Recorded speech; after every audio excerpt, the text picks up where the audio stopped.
ನಾವು ಬಿಜಾಪುರದಾಗ ನೋಡ್ರಿ ಸರ್. ಇದು ಏನು ಮಾಡ್ತೀರಿ ಈಗ? ಈಗ ಕಣ್ಣನ್ ಹಾಳ ತೆಗಿತೀವಿ. ಮತ್ತ ಆ ನಂತರ ಸಣ್ಣ ಹುಡ್ರು ಮೂಗ್ನ್ಯಾಗ ಕಾಳ ಕಡಿ ಹಾಕೊಂಡಿರ್ತಾವ್ರಿ, ಹಳ್ಳ ಹಾಕೊಂಡಿರ್ತಾವ. ಅವು ಹಳ್ಳ ಈಜಿ ತಕೋತೀವ್ರಿ. ಏನ್ ಆಪರೇಷನ್ ಇಲ್ಲ ಏನಿಲ್ಲ, ಸರಳ ತಕೊಂಡ್ಬಿಡ್ತೀವಿ. ಕೂಸುಗಳಿಗೆ ಕಿವ್ಯಾಗ ಹಾಕೊಂಡಿರ್ತಾವ, ಮತ್ತೆ ಮೇಲೆ ಕಣ್ಣಾಗ ಹಾಕೊಂಡಿರ್ತಾವ. ಮೂಗ್ನ್ಯಾಗ ಕಾಳ ಸೇರ್ಸೋ ಮೆಕ್ಕೆಜೋಳ ಕಾಳ, ಸೂರ್ಯಕಾಂತಿ, ಕಡ್ಲಿ ಕಾಳ, ಮತ್ತ ಹುಂಚಿ ಬೀಜ ಇವೆಲ್ಲ ಮೂಗ್ನ್ಯಾಗ ಆಡ್ಕೋತ ಚುಕ್ಕೋಳ ಸೇರ್ಸ್ಕೊಂಡಿರ್ತಾವ್ರಿ. ಅದನ್ನೆಲ್ಲ ನಾವು ಸರಳ ರೀತಿ ತಕೊಂಡ್ಬಿಡ್ತೇವೆ. ಅವಾಗ ಹೆಚ್ಚಿಗೆ ಖರ್ಚು ತಗೊಳಂಗಿಲ್ಲ. ಚೀಪ್ ರೇಟ್ನ್ಯಾಗ ನಮ್ದು ಹೊಟ್ಟೆ ತುಂಬೋದು ಅವ್ರಿಗೆ ಸ್ವಚ್ಛ ಆಗಿರ್ಬೇಕು.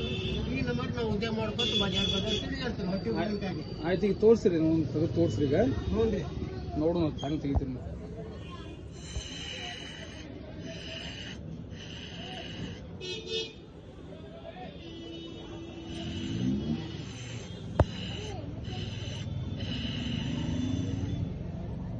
ಮತ್ತೆ ಪ್ರಶ್ನೆ ಮಾಡ್ರಿ.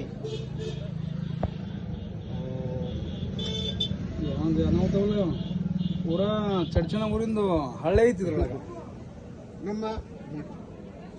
ನಮ್ಮ ಮನ್ತಂದಾಗ ಯಾವತ್ತಿಗೆ ಹಿರಿಯರ ತಲೆಯಿಂದ ಅಜ್ಮತ್ತೆ ತಲೆಯಿಂದ ಮಾಡ್ಕೊತ ಬಂದೇವ್ರಿ ಇದನ್ನ. ಇದ್ರ ಮೇಲೆ ನಮ್ಮ ಅಜ್ಜ ಇದನ್ನ ಮಾಡ್ಕೋತ ತಮ್ಮ ಹೆಂಡ್ರನ್ನ ಮಕ್ಕಳನ್ನ ಬದುಸ್ಕೋತ ಹೋದ. ಆ ನಂತರ ಅಜ್ಜ ಸತ್ವಾದ. ನಮ್ಮ ಫಾದರ್ ಅವ್ರು ಅದನ್ನ ಮಾಡ್ಲಾಕತ್ತಿದ್ರು. ಆ ನಂತರ ನಮ್ಮ ಫಾದರ್ನು ಸತ್ವಾದ್ರು.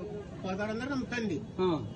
ಆ ನಂತರ ಅವ್ರು ದೇಹಾಂತ ಆದ ಬಳಿಕ ನಾವು ಇದನ್ನ ಮಾಡ್ಕೋತ ಇಲ್ಲಿ ಬಾಯಾಗ ಏನು ಹಿಡಿಯೋದಿಲ್ಲ. ಬಾಯಾಗ ಬೇಕಾದಲ್ಲಿ ನೋಡ್ರಿ, ನೀವು ಚೆಕ್ ಮಾಡಿ ಕುಡಿಸಿ ಚೆಕ್ ಮಾಡ್ರಿ, ಬೇಕಾದ್ರೆ ಮಾಡಿ. ನಾವು ಎಲ್ಲ ಮಾಡ್ಲಿಕ್ಕೆ ಒರಿಜಿನಲ್ ಆಯ್ತು.